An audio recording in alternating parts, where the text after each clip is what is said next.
All right, guys, how y'all doing? Okay, I'm going to tell you my quick story, okay? I'm going to tell you what happened in my life. You guys okay with that? Can I be really real with you guys? Okay, I worked for a grocery store, started when I was 15 for 22 years. I drove 122 miles one way to work every day. Now, I was driving to Tampa the other day at 8:30 to get on a 10:30 flight. I was in traffic for 45 minutes to go like 2 miles. And I was like, man, where's Cedric? Because I need to do a video on this because this is driving me crazy, right? And I got thinking about that, like 22 years driving to work, getting up at 5:30 in the morning, leaving my house. I never called in sick. I never missed a day. I was the youngest store manager, the youngest district manager, and the only one in the history of the company to get fired. Okay? Now, they did me a favor. They didn't even know it.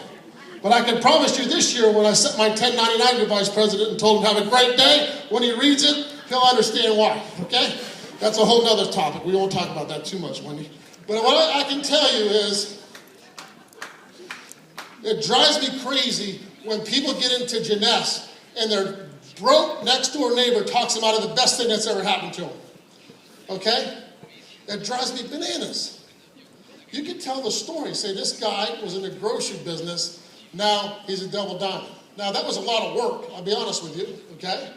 But is it worth it? Yes. Let me give you an example. I was watching my kids grow up by pictures on my desk at work. I have 2 kids, Bailey and Austin, twins. We now have a great fiance. Now we have 6 kids. Okay? 6 kids. Think about that. 6 kids, 8 dogs, and 3 cats, 2 sugar gliders, and a bird. Okay, so I'm a little busy. So when people say, oh, you don't have the time to work this Jeunesse day, tell them that story. Okay? What I'm saying is, when I lost my job, I thought my whole life was coming to an end. But I found this industry 10 years ago. We found Jeunesse. And then Wendy and Randy, Ray, Wendy Lewis, 10 years ago. And I fell in love with them. And I said, one day, I want to be with a legacy company. And one day, they called us. We went and met them, sat down, had lunch with them, had breakfast with them. Not just me, my kids and my wife. Okay? And my wife never comes to those events. She doesn't get involved with that. And she goes, those are the best people I've ever met in my entire life. You're doing this business. I'm like, man, that's the first. All right. So we started working. And I can tell you, I'll give you an example of why you should always push through when things don't go your way. I invited 47 people to lead 2 years ago in March. 47. They all showed up. What happened? Every one of them except one left and told me I was crazy. Now, that was a hard no, right? 47 of your best friends that you think that are going to get in business with you. They all said, it's not going to work. It's not going to work in the United States. It's not going to work. One signed up. His name's Josh Higginbotham. He's a diamond in the company. Okay? Now, what I'm saying about that is, he just signed up because he felt sorry for me. Everybody else was leaving. Okay? He signed up just to sign up. He didn't join it. He didn't put anybody in for 10 months and watched it go.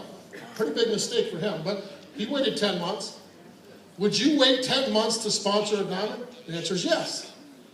Would you call Cedric Harris 150 times? He stood me up 5 times going to the home office. Every time I turn around, he's at the Waffle House. I go, why are you at the Waffle House? You're supposed to be in Orlando. He goes, man, I don't know about one of them things, that Jeunesse thing. I don't even know how to spell it, and I don't do skincare. I go, brother, can you please come meet these people? He's like, you're crazy. Why are you so excited? I could have stopped calling him 100 times. The interview is not over until you say it's over. Do you understand what I'm saying? Just because they say no right now, would you call Cedric Harris 150 times, would you? Okay, yes, right? Diamond in the company, blowing and going, right? Okay, he's talking next. You never want to talk after him, believe me. Okay? I said, whenever I'm talking, it's before Cedric. All I can tell you is, this is absolutely the best thing that's happened to Kevin Jagir and my family's life. Ever. Ever. You can do what you want, when you want. Yes, we work hard. You know what's working hard? You work hard every day for the next 5 years like you never, ever could imagine. And when they're sending you checks for the next 5 years, and the next 10 years, and the next 20 years, you're going to wake up one day and you're going to say, is that check for real?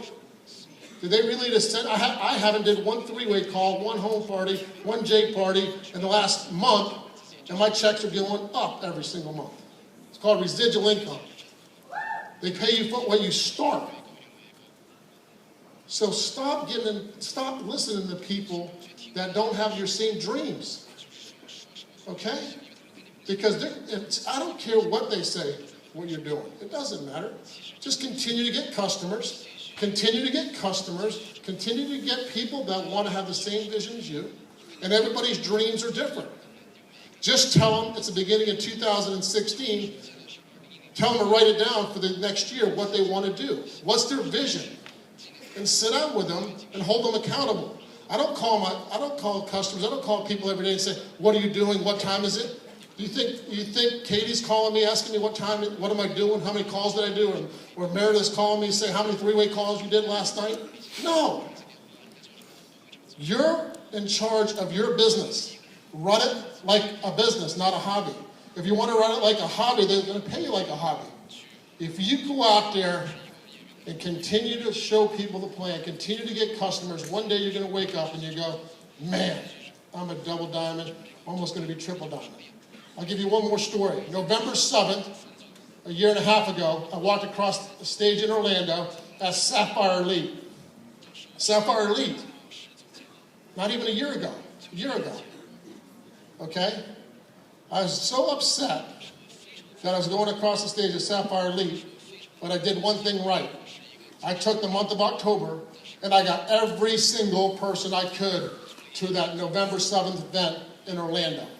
And I had 300 or 400 people there. And that 300 or 400 people, 2 weeks later, I hit Ruby.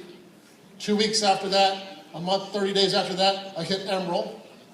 30 days after that, I hit Diamond. 6 months after that, I hit Double Diamond. Now, I had a choice, thank you. I had a choice back then, same in Las Vegas. I could have left, I could have quit, I could have said this thing don't work.